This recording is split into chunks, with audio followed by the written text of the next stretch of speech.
अस्सलाम वालेकुम वरहमतुल्लाहि वबरकातुहू।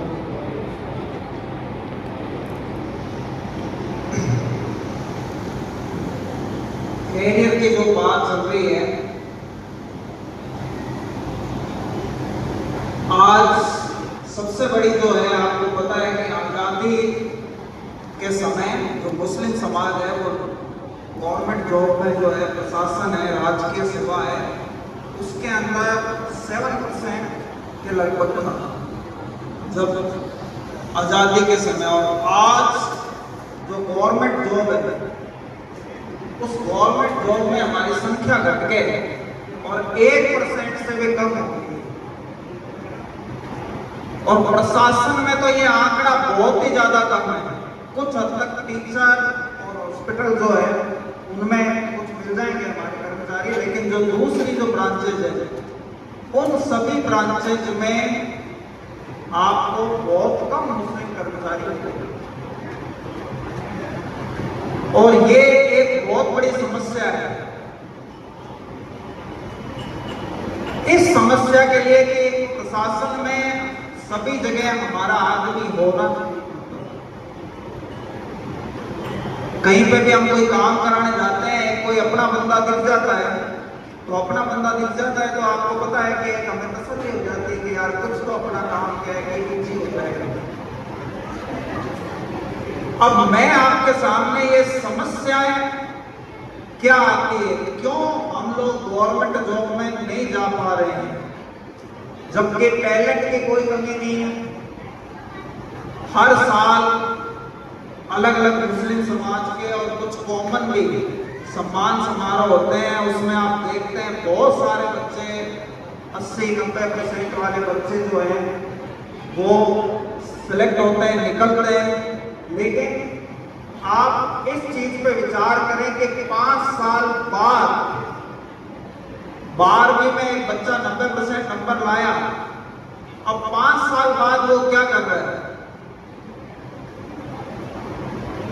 अभी नीट का रिजल्ट आया, 4-5 बच्चों को छोड़ के, बहुत सारे बच्चों ने दिया होगा नीट का एग्जाम, 4-5 आपको हमारे नाम दिखाई देंगे और बाकी आपको नाम दिखाई नहीं देंगे, जबकि बहुत सारे टैलेंटेड बच्चे हैं। ये क्या रीजन है? इसका क्या रीजन है? तो देखिए, सबसे बड़ी जो चीज है वो है कि हमारा गाइडेंस करने वाला जो है, कई बार जब गाइडेंस लेने के लिए जाते हैं, मिसाल के तौर पे अब मैं साइंस से लेक्चरर रहा हूं, तो आप मेरे पास आएंगे कि भाई 10th के बाद मुझे क्या सब्जेक्ट लेना चाहिए, तो मैं साइंस से रहा हूं, तो जाहिर है मैं आपको सलाह दूंगा कि आप साइंस ले लो, ठीक है। उसमें कहीं ना कहीं हो सकता है कि मैं साइंस पढ़ाता हूं, ट्यूशन पढ़ाता हूं, तो कहीं ना कहीं मेरा स्वार्थ भी आ जाएगा वहां पे। मैं सोचूंगा ये साइंस लेगा तो मेरे से ट्यूशन पढ़ेगा तो मेरी इनकम बन जाएगी। मतलब ऐसा होता है, अधिकांश जगह पे ऐसा होता है।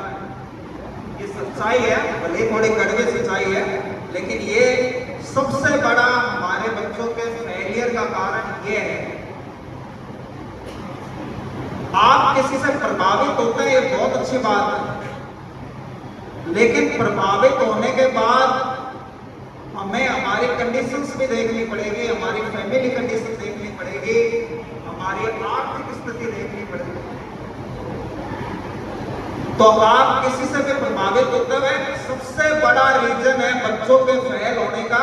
या मेरा फेल से मतलब वो वाला फेल नहीं है साल खराब होने वाला, या फेल से मतलब लाइफ खराब होने वाला फेल है। सबसे बड़ा रीजन है आपके दोस्त, देखा देखी। मेरी फ्रेंड ने साइंस ली, मैं भी साइंस ली। मेरे फ्रेंड ने कॉमर्स ली, मैं भी कॉमर्स ली। मेरे फ्रेंड ने आर्ट्स ली, मैं भी आर्ट्स ली। ये सबसे बड़ा, देखिए फ्रेंड नए बन जाते हैं हर बार। आप किसी भी नई जगह जाओगे, कुछ समय 2-4 महीने में वहां पे भी आपको फ्रेंड मिल जाएंगे। तो ये एक मोह आप छोड़े अपने फ्रेंड के साथ का, आपकी क्षमता के अनुसार आप काम करें, सबसे पहली चीज। अब देखिए, अभी वो बच्ची जी जो आयशा राठौड़ है, उसने जैसे कहा कि उसने 1 साल और लगाया, और ये 1 साल और खर्च करना काफी मुश्किल होता है, बहुत मुश्किल रहा होगा, क्योंकि मैं पिछले 20 साल से पढ़ा रहा हूं, मैं केमिस्ट्री का लेक्चरर रहा हूं। बीकानेर के लगभग हर साइंस के कोचिंग जो है उसमें नीट IIT को मैंने पढ़ाया है, तो मैं बच्चों के चयन से बहुत अच्छी तरीके से वाकिफ हूँ। 20 साल हो गए मुझे, 2005 से मैं पढ़ा रहा हूँ। फिर मैं गवर्नमेंट जॉब में चला गया, तो गवर्नमेंट जॉब के बाद मैंने कोचिंग छोड़ दी, और जब मुझे ये कमी महसूस हुई कि हाँ हमारे कम्युनिटी के लोग बहुत कम है जॉब में, तो मैंने कहा एक तो उनको लगाना है, लगाने के बाद उनकी जो तरबियत है, माइंड सेट भी करना चाहिए कि वो काम भी आए। ऐसा नहीं हो कि लग के और वो सिर्फ खुद के अंदर महदूद हो जाए। मतलब ये भी एक बड़ी प्रॉब्लम है कि जो लगे हुए हैं उनमें से अधिकांश लोग कौम के कोई काम नहीं करते, ये भी बहुत बड़ी समस्या है। तो देखिए, कंपटीशन में सिलेक्ट होने की मैं बात कर रहा हूं, ये भी बहुत बड़ी समस्या है। तो देखिए, कंपटीशन में सिलेक्ट होने की मैं बात कर रहा हूं आप लोगों से, उसके क्यों होता है और क्यों नहीं होता है, उसके आपको मैं रीजन बताता हूं। जैसे अभी उस बच्ची ने कहा कि सोशल मीडिया से दूर रहना पड़ेगा या कम यूज करना पड़ेगा, अरुण साहब ने कहा कम यूज करो, चलो थोड़ा बहुत कोई करे तो कोई हर्ज भी नहीं है। तो ये क्या चीज है, बहुत मुश्किल है ना। फेसबुक, व्हाट्सएप, इनसे दूर रहना क्या है, बहुत मुश्किल है। तो देखिए, आपने कुरान की एक आयत पढ़ी होगी सूरह अल-इस्रा में, इन्ना मअल उसरि युस्रन, इन्ना मअल उसरि युस्रन, बेशक दुश्वारी में आसानी है, कठिनाई में आसानी है। अगर आप आगे की लाइफ ईजी करना चाहते हो तो ये बड़ा मुश्किल है सोशल मीडिया से दूर रहना, खासकर जो एडिक्ट हो गए उनके लिए। तो क्योंकि आजकल तो हम 1-2 साल के बच्चों को भी मोबाइल पकड़ा देते हैं, तो बड़े बच्चों के लिए वो मोबाइल छोड़ना बड़ा मुश्किल है। लेकिन ये कुरान की आयत आप याद रख लेना, आप में से पढ़ते भी होंगे अधिकांश लोग, कि कुरान की आयत हमें कहती है कि दुश्वारी में आसानी है। अभी आप कुछ दुश्वारियां दे लेंगे तो बाद में आपको आसानी होगी। इस बात को, इस आयत को आप बार बार पढ़ें। अगर आपको लगता है कि हाँ मोबाइल के बिना मैं नहीं रह पा रहा हूं, कुछ को नशा सा हो जाता है, बड़ा मुश्किल है, ठीक है ना। मैं भी समझ लो, मेरे लिए भी कई बार बड़ा मुश्किल होता है, मोबाइल को छोड़ना पड़ता है। तो ये इस आयत को आप बार बार पढ़ें। बहुत से हमारे बुजुर्गों का ये था कि जब वो किसी मुश्किल में फंस जाते थे तो ये वो आयत पढ़ते थे बार बार, इन्ना मअल उसरि युस्रन, इन्ना मअल उसरि युस्रन। बेशक दुश्वारी में ही आसानी है, दुश्वारी में आसानी, कठिनाई में आसानी है, कठिनाई में आसानी। ये आप पढ़ेंगे तो आपके लिए अल्लाह ताला सब चीजें इजी फरमा देगा। इस आयत कोशिश करनी पड़ेगी। दूसरा, धैर्य रखना पड़ता है, पेशेंस आपको रखना पड़ेगा। दूसरा देखिए, एक इंटेलिजेंट जो पढ़ने लिखने वाले बच्चे हैं वो सिर्फ एक ही ऑप्शन देखते हैं, नीट। लेकिन नीट सब कुछ नहीं है, ये बात आपको ध्यान रखना। बिल्कुल आप नीट करें अगर आप कर सकते हैं। मैंने बहुत सारे ऐसे बच्चों को देखा जिन्होंने 1 बार नीट की, 2 बार की, 3 बार की, उनका नहीं हुआ। वो ऐसे डिमोटिव होकर बैठ गए कि उनके दिमाग में आ गया हम किसी काबिल ही नहीं है, जबकि ऐसा कुछ नहीं है। मैंने बहुत सारे ऐसे डिमोटिव बच्चे हैं, उनके काउंसलिंग की, जो नीट देके और बैठ गए थे और उनको एक लैब असिस्टेंट का एग्जाम होता है। मैंने कहा तू ये देके दे, तुम काबिल हो, कर सकते हो, नीट में नहीं हुआ कोई बात नहीं, अल्लाह की मर्जी नहीं देखी हुआ। और उन्होंने लैब असिस्टेंट का एग्जाम दिया और आज वो कई बच्चे गवर्नमेंट जॉब में लैब असिस्टेंट बन के बैठे हैं। तो आप नीट करें, कोई दिक्कत नहीं है उसमें। अगर नहीं होता है तो निराश होने की जरूरत नहीं है, वो कोई सब कुछ नहीं है। आपके टैलेंट का आकलन एक अकेला नीट ही नहीं करता है, बहुत सारे जॉब है। चलिए मैं आपको बताता हूं, साइंस वाले बच्चों से शुरू करता हूं क्योंकि अब मैं ज्यादा साइंस का हूं तो फिर वही बातें आएंगी। गवर्नमेंट में जो फिजिक्स का लेक्चरर होता है, ठीक है, जैसे मैं जब लगा था तो मैं केमिस्ट्री का लेक्चरर था, फिलहाल मैं प्रिंसिपल हूँ, अभी मेरे 2 प्रमोशन हो गए तो इसलिए मैं प्रिंसिपल बन गया। तो जब मैं एज ए केमिस्ट्री लेक्चरर लगा था तो जैसे मैं केमिस्ट्री लेक्चरर हूँ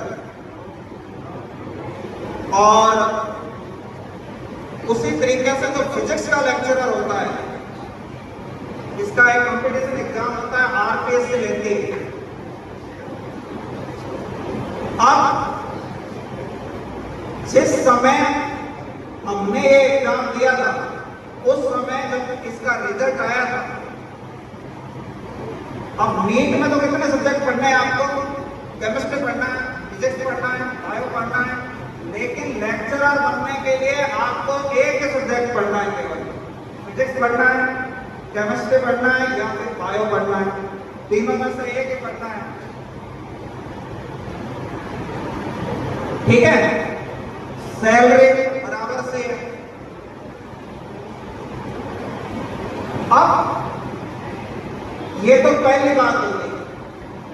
दूसरी बात ये हो गई कि आप कितना एक्सपेक्ट करते होंगे। जैसे अभी नीट का जो है, कल मैंने अखबार में पढ़ा कि भाई 700 में से 524 से 540 नंबर लाने वाले का सिलेक्शन हो गया। इसी तरह मैं आपको बताता हूँ, जो लेक्चरर का एग्जाम होता है, और खास तौर से आप फिजिक्स के लेक्चरर का नाम लेना चाहूंगा क्योंकि उसमें सबसे कम नंबर लाने होते हैं, इसलिए मैं फिजिक्स की बात कर रहा हूं, हालांकि मैं खुद केमिस्ट्री में हूं फिर भी। तो जब हमने नीट इसका एग्जाम दिया था उस समय फिजिक्स का लेक्चरर, इसका 450 नंबर का पेपर होता है, 450 नंबर का पेपर होता है। उस 450 में से बताएं कितना परसेंटेज लाने वाला बन जाता होगा फिजिक्स का लेक्चरर? गैस करें आप अपने मन में, कितने मिनिमम कितना नंबर रिक्वायरमेंट हो गए?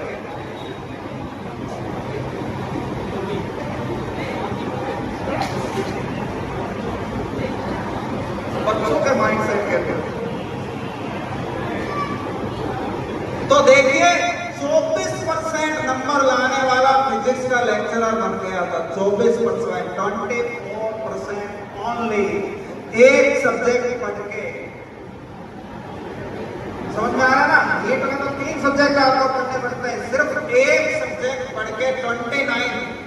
और अब इस बात को क्योंकि 12 साल हो गए हैं, अभी जो लेटेस्ट फिजिक्स का रिजल्ट आया है उसमें लगभग 50% वाला फिजिक्स का लेक्चरर बन गया, 50% नंबर लाना। केवल इतने ही लाने हैं। देखिए अपना माइंडसेट से फिजिक्स का रिजल्ट आया है उसमें लगभग 50% वाला फिजिक्स का लेक्चरर बन गया, 50% नंबर लाना। केवल इतने ही लाने हैं। देखिए अपना माइंडसेट चेंज करो, थोड़ा सा माइंडसेट चेंज करो आप अपना।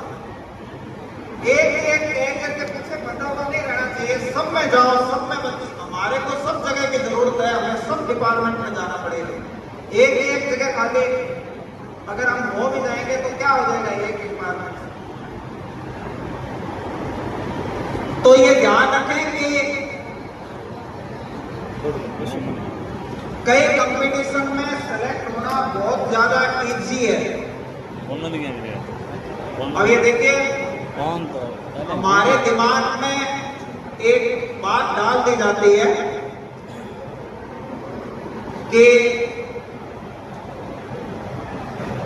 ऐसा अक्सर एक डायलॉग सुनते हैं हमारे बुजुर्गों से, मैंने तो बहुत सुना है कि मेरे पापा ही कहते थे मुझे कि भाई मुसलमानों को नौकरी कहाँ पड़ी है, तो एसी का काम सीख ले, मोटरसाइकिल का काम सीख ले, इलेक्ट्रिक का काम सीख ले, ये सीख ले, वो सीख ले।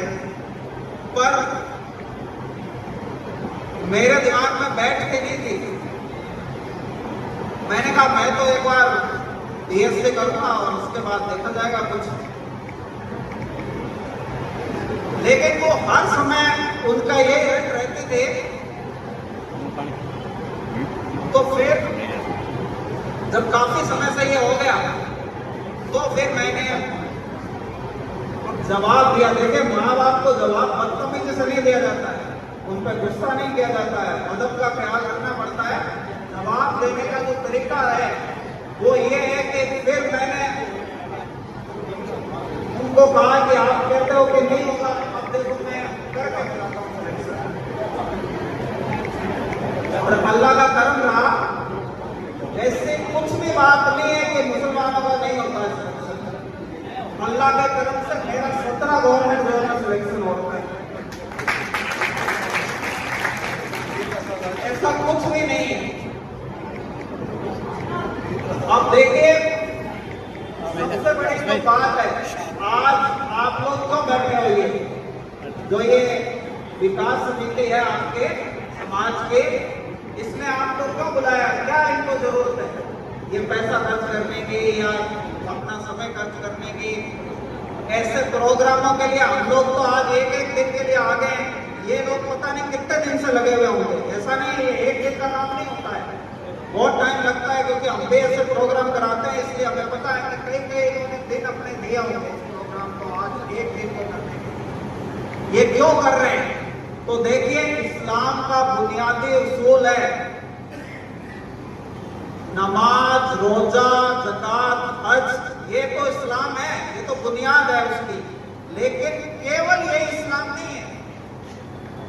इस्लाम का सबसे, इन सब के बाद, इन 5 फर्ज के बाद जो सबसे अहम रुकन है वो है आपके खिदमत खल्क का, लोगों की खिदमत करना। आपको अल्लाह ताला ने जो भी हुनर दिया है, उस हुनर से किस प्रकार से आप लोगों की खिदमत कर सकते हैं। आप अपनी नियतों में, देखिए सबसे इंपॉर्टेंस इस्लाम में नियत का है, तो आप अपनी नियतों में ये चीज शामिल कर लें कि मैं इंसानों की खिदमत करूंगा, डॉक्टर बनूंगा तो इंसानों की खिदमत करूंगा, IAS बनूंगा तो खिदमत करूंगा, IPS बनूंगा तो खिदमत करूंगा, सबके। और ये कोई भेदभाव नहीं है कि मुस्लिम के, सबके, हिंदू, मुस्लिम, सिख, ईसाई, सारे इंसान जो है अल्लाह के मखलूक हैं, सबके खिदमत हमें करनी है बिना किसी भेदभाव के। कोई इसमें अपने को कोई जातिवाद, कोई धर्मवाद ये नहीं लाना है, सबके हम खिदमत करेंगे। ये आप अपनी नियतों में शामिल कर लें कि मैं डॉक्टर बनूंगा, डॉक्टर तो खैर खिदमत करता ही है, कोई भी दूसरी पोस्ट आप जैसे कि सोच लें कि मुझे जज बनना है, RS बनना है, IAS बनना है, LDC बनना है या कुछ भी करना है, मैं लोगों की खिदमत करूंगा, ये सच्चे दिल से ये नियत करें, फिर अल्लाह आपकी मदद करेगा। देखें, फिर अगर आपकी तैयारी में कुछ कमी भी रह गई तो फिर अल्लाह की तरफ से आपको वो मदद मिलेगी कि उस आपकी थोड़ी बहुत कोई कमी रह गई उसको अल्लाह ताला पूरी कर देगा। ये इस नियत को अगर आप अपने अंदर रखेंगे, जैसे मैंने बताया मेरा 17 में सिलेक्शन हो गया, तो ये कोई मेरा कमाल नहीं है, ये इस नियत का अल्लाह ताला जो है उसका फजल है, इस नियत का ये सारा जो है कमाल है। इसको ये जो सारी करामत है ये इस नियत की है कि अल्लाह ने जो है इस नियत की वजह से जो है कामयाबी दी। तो ध्यान रखना, कंपटीशन के बहुत सारे ऑप्शन हैं, बहुत सारी चीजें जो हमें पता नहीं होती है, और इसके लिए अलग अलग जो फील्ड होते हैं उसके लिए बहुत सारी जगहों में बड़ी इजीली नौकरी लगा जा सकता है, बस हमें वो पता नहीं है। हमें तो कुछ गिनी चुनी चीजें पता है कि डॉक्टर, टीचर, या ज़्यादा से ज़्यादा एक पैरामेडिकल कोर्स करने वाला, बस ये 2-4 चीज़ों की हम लोगों को क्या है कि जानकारी है। लेकिन और भी बहुत सारे फील्ड होते हैं जहाँ हम जा सकते हैं। उसके जैसे आपको अभी लेटेस्ट बता देता हूँ कि 4th क्लास जो है, चतुर्थ श्रेणी कर्मचारी जो है, हालांकि पोस्ट छोटे जरूर है, लेकिन इतिहास में कभी भी राजस्थान के इतिहास में इतनी बड़ी वैकेंसी नहीं निकली है। 55,000 है। जो भी 10वीं पास बच्चे हैं, हालांकि ये फॉर्म निकल चुका है, आप जिन्होंने भी भरा है, अगर फॉर्म कोई भर चुका है तो इसकी बड़ी अच्छी से तैयारी करें, बड़ा आसानी से सिलेक्शन हो जाएगा जो भी थोड़ी बहुत भी तैयारी करेगा। इस तरीके से बहुत सारे ऐसे फील्ड हैं जो हमें बताया नहीं जाता। और बस लास्ट बात, अब देखिए कंपटीशन क्या है, इस बात को आप समझ लें। अब देखिए कई कोचिंग्स हैं, वो अलग अलग बैच लगाए गए, पटवारी का बैच, नमाज, रोजा, ज़कात, हज, ये तो इस्लाम है, ये तो बुनियाद है उसकी। लेकिन केवल ये इस्लाम नहीं है। इस्लाम का सबसे, इन सब के बाद, इन 5 फर्ज के बाद जो सबसे अहम रुकन है वो है आपके खिदमत खल्क का, लोगों की खिदमत करना। आपको अल्लाह ताला ने जो भी हुनर दिया है, उस हुनर से किस प्रकार से आप लोगों की खिदमत कर सकते हैं। आप अपनी नियतों में, देखिए सबसे इंपॉर्टेंस इस्लाम में नियत का है, तो आप अपनी नियतों में ये चीज शामिल कर लें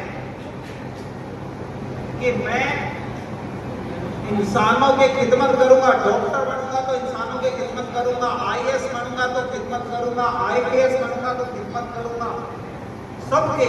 और ये कोई भेदभाव नहीं है कि मुस्लिम के, सबके, हिंदू, मुस्लिम, सिख, ईसाई, सारे इंसान जो है अल्लाह के मखलूक हैं, सबके खिदमत हमें करनी है बिना किसी भेदभाव के।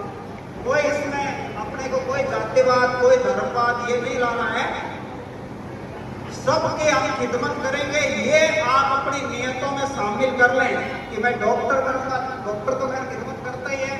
कोई भी दूसरी पोस्ट आप जैसे कि सोच लें कि मुझे जज बनना है, RS बनना है, IAS बनना है, LDC बनना है, या कुछ भी करना है, मैं लोगों की खिदमत करूंगा, ये सच्चे दिल से ये नियत करें, फिर अल्लाह आपकी मदद करेगा। देखें, फिर अगर आपकी तैयारी में कुछ कमी भी रह गई तो फिर अल्लाह की तरफ से आपको वो मदद मिलेगी कि उस आपकी थोड़ी बहुत कोई कमी रह गई, उसको अल्लाह ताला पूरी कर देगा। ये इस नियत को अगर आप अपने अंदर रखेंगे, जैसे मैंने बताया मेरा 17 में सिलेक्शन हो गया, तो ये कोई मेरा कमाल नहीं है, ये इस नियत का अल्लाह ताला जो है उसका फजल है, इस नियत का ये सारा जो है कमाल है। इसको ये जो सारी करामत है ये इस नियत की है कि अल्लाह ने जो है इस नियत की वजह से जो है कामयाबी दी। तो ध्यान रखना, कंपटीशन के बहुत सारे ऑप्शन हैं, बहुत सारी चीजें जो हमें पता नहीं होती है, और इसके लिए अलग अलग जो फील्ड होते हैं उसके लिए बहुत सारी जगहों में बड़े इजीली नौकरी लगा जा सकता है। बस हमें वो पता नहीं है, हमें तो कुछ गिनी चुनी चीजें पता है कि डॉक्टर, टीचर, या ज़्यादा से ज़्यादा एक पैरामेडिकल कोर्स करने वाला, बस ये 2-4 चीज़ों की हम लोगों को क्या है कि जानकारी है। लेकिन और भी बहुत सारे फील्ड होते हैं जहाँ हम जा सकते हैं। उसके जैसे आपको अभी लेटेस्ट बता देता हूँ कि 4th क्लास जो है, चतुर्थ श्रेणी कर्मचारी जो है, हालांकि पोस्ट छोटे जरूर है, लेकिन इतिहास में कभी भी राजस्थान के इतिहास में इतनी बड़ी वैकेंसी नहीं निकली है। 55,000 है। जो भी 10वीं पास बच्चे हैं, हालांकि ये फॉर्म निकल चुका है, आप जिन्होंने भी भरा है, अगर फॉर्म कोई भर चुका है तो इसकी बड़ी अच्छी से तैयारी करें, बड़ा आसानी से सिलेक्शन हो जाएगा जो भी थोड़ी बहुत भी तैयारी करेगा। इस तरीके से बहुत सारे ऐसे फील्ड हैं जो हमें बताया नहीं जाता। और बस लास्ट बात, अब देखिए कंपटीशन क्या है, इस बात को आप समझ लें। अब देखिए कई कोचिंग्स हैं, वो अलग अलग बैच लगाए गए, ये पटवारी का बैच, ये टीचर का बैच, ये एलडीसी का बैच, ये उसका बैच, ये उसका बैच। और देखिए उनको लगाना पड़ता है क्योंकि उनको बिल्डिंगों का किराया भी देना होता है, टीचरों को भी पेमेंट करना होता है, वो उनका मसला है, वो कोई गलत नहीं करते। लेकिन कंपटीशन में आपको सफल होना है तो आपको कुछ सब्जेक्ट तैयार करने हैं। 5-6 सब्जेक्ट जो आपने 10th तक पढ़े हैं, कौन कौन से? आपने एसएसटी पढ़ा है, सामाजिक विज्ञान पढ़ा है, वो आपको तैयार करना है। आपको साइंस तैयार करना है 10th लेवल का, जो सब पढ़ते हैं। आपको हिंदी तैयार करनी है, इंग्लिश तैयार करनी है। और गणित के अंदर सारी गणित नहीं, सिर्फ 5-7 गणित के जो टॉपिक होते हैं, ज्यादा से ज्यादा मैक्सिमम 10, वो तैयार करने हैं। आप हर एग्जाम को देने के काबिल हो जाओगे। ये 5 सब्जेक्ट आप कर लें अच्छी तरीके से। अच्छी तरीके का मतलब मोस्ट नहीं, कंपटीशन में कोई मोस्ट नहीं होता, ध्यान रखना। आप एक एक लाइन इन सब चीजों के पढ़ लें अच्छी तरीके से, तो आप लोग किसी भी कंपटीशन में सेलेक्ट हो जाते हैं। कंपटीशन का ये मंत्र है, ये 5 सब्जेक्ट जो है 10th तक, ये 5 सब्जेक्ट आप तैयार कर लें और इंशाल्लाह आपका सिलेक्शन हो जाएगा। हम लोग जो है ये 4th क्लास से लेके RS तक का जो कंपटीशन वाला है, उसके लिए मुस्लिम कम्युनिटी के लिए और लड़कियां, अदर कम्युनिटी के लिए लड़कियां, लड़कों को अलाउड नहीं है वहां क्योंकि हमारे पास इतनी जगह नहीं होती। तो इसके लिए निःशुल्क क्लासेस लगाते हैं और उसमें हर हफ्ते इस तरह की गाइडेंस दी जाती है जैसे आपको आज इस प्रोग्राम में मिल रही है। कौन क्या कर सकता है उसको ये बता दिया जाता है कि आप ये कर लो। और ये ध्यान रखें कि बहुत कम नंबर वाले बच्चे जो 3rd डिवीजन से पास थे अपने हर एक एकेडमिक क्लास में, वो बच्चे भी अच्छी अच्छी जगहों पे आज नौकरी कर रहे हैं, अच्छी अच्छी पोस्टों पे नौकरी कर रहे हैं। तो परसेंटेज आपकी जो पिछली थी उसका कोई महत्व नहीं है, ज्यादा है तो भी कोई महत्व नहीं है, कम है तो भी कोई महत्व नहीं है। अब वर्तमान पर डिपेंड करेगी सारी चीजें। तो आप लोगों को कभी भी किसी भी प्रकार के इस तरह से देखिए, 12th के बाद हमारा सारा काम है वो 12th के बाद शुरू होता है, 12th तक नहीं है। कंपटीशन में कोई भी आपको किसी भी तरीके से हेल्प चाहिए तो हमारे राय सलूक कोचिंग नाम से चलती है और वहाँ पे हर चीज की जो है वो निःशुल्क तैयारी होती है और ये तैयारी में हम ये सभी सब्जेक्ट तैयार करवाते हैं। ठीक है, सलाम।